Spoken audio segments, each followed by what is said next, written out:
1971-এর মহান মুক্তিযুদ্ধের পর 72 থেকে 75 বাংলাদেশে যেই পরিমাণ মব সন্ত্রাস হয়েছে, যেই পরিমাণ কেওয়াস হয়েছে, ইতিহাসে তার হয় নাই। তার সাথে জড়িত ছিল কারা? এই যে মুজিব বাহিনীর গুন্ডারা।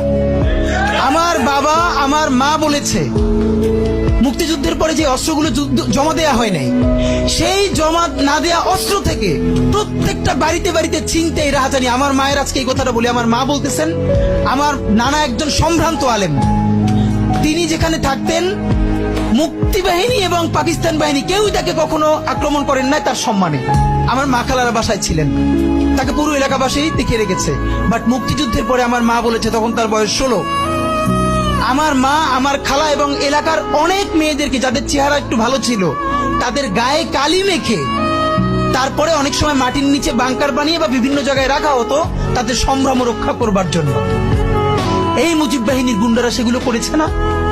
এমন কোন চিন্তা নেই। ব্যারিস্টার ফুয়াদ ভাই সেদিনকে বলেছেন তার বাবা, সে অসংখ্য সালিশ করেছে তাদের এলাকায় যে এই গুন্ডাগুলো মুক্তিযুদ্ধের পর বিভিন্ন জায়গায় ছিনতাই করতো, তারপরে এলাকাবাসী আইনে গাছের সাথে বাইধে রাখতো, এরপর এলাকার মুরব্বীরা আবার সব উদ্ধার কইরা মানুষের কাছে কাছে দিয়ে আসতো।